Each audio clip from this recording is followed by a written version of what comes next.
그 무렵 예수님께서는 기도하시려고 산으로 나가시어 밤을 새우며 하느님께 기도하셨다. 그리고 날이 새자 제자들을 부르시어 그들 가운데서 12를 뽑으셨다. 그들을 사도라고도 부르셨는데 그들은 베드로라고 이름을 지어주신 시몬, 그의 동생 안드레아, 그리고 야고보, 요한, 필립보, 바르톨로메오, 마테오, 토마스, 알페오의 아들 야고보, 열혈당원이라고 불리는 시몬, 야고보의 아들 유다, 또 배신자가 된 유다 이스카리옷이다. 예수님께서 그들과 함께 산에서 내려가 평지에 서시니 그분의 제자들이 많은 군중을 이루고 온 유다와 예루살렘 그리고 티로와 시돈의 해안 지방에서 온 백성이 큰 무리를 이루고 있었다. 그들은 예수님의 말씀도 듣고 질병도 고치려고 온 사람들이었다. 그리하여 더러운 영들에게 시달리는 이들도 낫게 되었다. 군중은 모두 예수님께 손을 대려고 애를 썼다. 그분에게서 힘이 나와 모든 사람을 고쳐주었기 때문이다. 첫째 독서인 바오로 사도의 말씀부터 볼까 합니다. 여러분은 예수님을 주님으로 받아들였으니 그분 안에서 살아가십시오 하는 말로 시작을 합니다. 성당 다니는 사람들은 뭐 하는 사람인가? 다르게 표현하면 예수님을 주님으로 받아들인 사람들이 성당 다니는 사람들입니다. 근데 요즘은 성당 다니면서도 예수님을 주님으로 받아들였다고 생각하지 않고 그냥 스승님 가운데 한 분 정도로 예수님의 말씀을 생각하는 경우가 있는데요. 잘못된 생각입니다. 예수님을 주님으로 받아들이는 사람들이 성당 다니는 사람들입니다. 주님이라는 게 무슨 의미겠습니까? 주인님이고, 그럼 나는 뭐란 말입니까? 종이라는 말입니다. 노예나 종. 내가 하느님 앞에서는 노예나 종이라는 것을 받아들이는 게 성당 다니는 사람들입니다. 노예나 종이 지 하고 싶은 대로 하면서 지내는 종은 악하고 쓸모없는 종입니다. 나중에 지옥 떨어지는 사람들에게 왜 주인님께서 악하고 쓸모없는 종이라고 하느냐면 그런 종들은 진짜 종이 종답지를 못한 종이거든요. 그럼 진짜 종은 주인님의 뜻, 주인님의 말씀, 거기에 귀를 기울이고 사는 게 종이 해야 될 일이란 말입니다. 종이 주인님과 연결이 끊겨버리면 그건 더 이상 종이 아닙니다. 그때부터는 지가 주인 노릇을 하고 주인 행세를 하는 거죠. 오늘 그 주인님이 어떤 분인지 뒷부분에 나오는데요. 그분께서 우리의 모든 잘못을 용서해 주셨습니다 라는 표현이 나옵니다.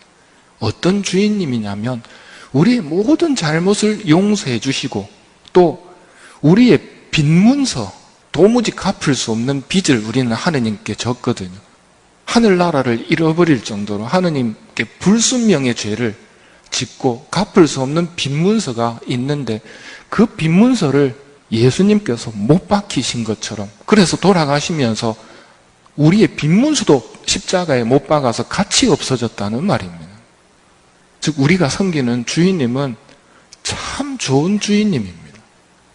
그분의 선하심을 발견해 나가야 되고 그래서 그분의 충실한 종이 되는 게 우리가 해야 할 일이거든요.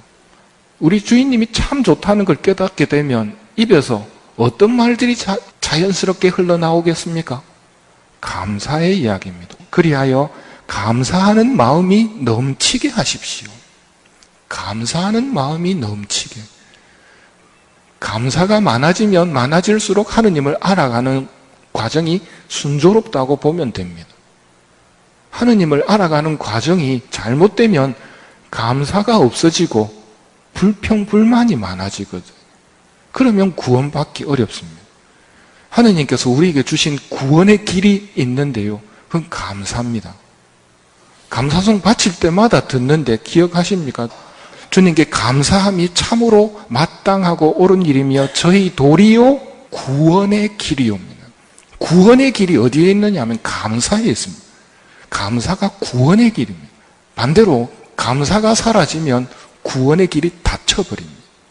우리는 예수님을 주님으로 받아들이고 그분 안에서 살아가기로 한 사람들이고 종이라면 주인님께 눈을 자주 맞추고 그분 말씀에 귀를 기울여야 되거든요. 그 모습을 오늘 예수님에게서도 볼 수 있습니다. 오늘 예수님께서 어떻게 하시느냐 하면 예수님께서는 기도하시려고 산으로 나가시어 밤을 새우며 하느님께 기도하셨다. 그리고 날이 새자 이렇게 되거든요. 종이 주인의 눈치를 보고 주인님의 말씀에 귀를 기울이는 걸 기도라고 할 수 있습니다. 예수님의 기도는 순도 100%의 기도입니다. 우리는 분신 잡념 속에서 기도를 하거든요. 근데 예수님께서 기도를 어떻게 하시느냐 하면 밤을 새우며 기도하십니다. 가끔 어떤 사람들이 기도는 길게 해야 상책이 아니라고 하는 말을 하는데요. 예수님의 기도가 순도가 떨어져서 이렇게 길게 밤을 새워 기도했겠습니까? 아닙니다. 예수님도 밤새워 기도했다면 우리는 한 달, 두 달, 죽을 때까지 계속 기도해야 됩니다. 우리의 기도는 순도가 많이 떨어지니까. 뭘 보여주고 계시느냐 하면 늘 그분 안에서 산다는 표현이 그분과 연결되어 있는 기도 생활이란 말입니다.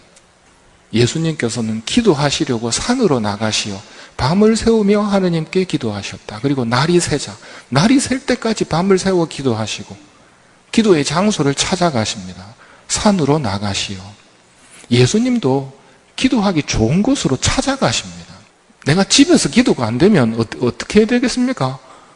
성당으로 기도하기 좋은 데로 찾아 나가야 됩니다. 감실 앞으로 와서 잠깐 기도해가지고 우리가 성덕에 오를 정도로 공력이 뛰어나지는 않거든요. 그렇다면 최소한의 시간을 가져야 됩니다.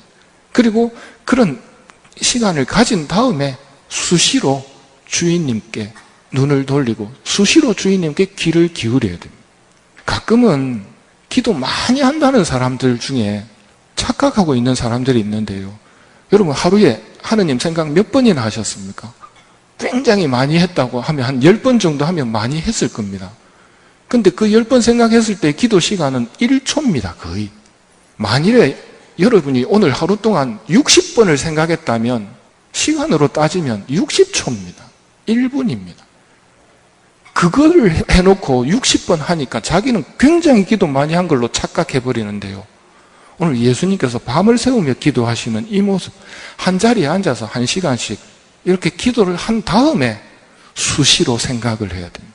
한 자리에 앉아서 길게 기도하는 것 없이 수시로 생각하면 늘 하느님과 함께 산다고 착각하기 쉽다는 말입니다. 바오로 사도께서 여러분은 예수님을 주님으로 받아들였으니 그분 안에서 살아가십시오. 그분 안에서 살아간다는 것, 이 기도 생활입니다. 그리고 그 기도 생활의 밑바탕에는 감사하는 기도가 흘러 넘쳐야 됩니다. 그게 올바른 생활로 가는 겁니다. 감사거리는 감사하면 할수록 하느님 체험을 진하게 할 수 있습니다.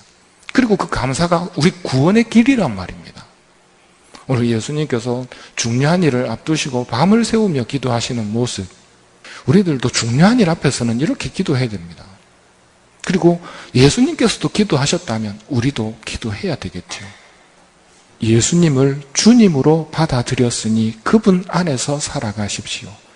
그리고 감사하는 마음이 넘치게 하십시오. 주님 안에서 살아간다는 것, 기도로 연결되어 있는 삶이라고 생각됩니다.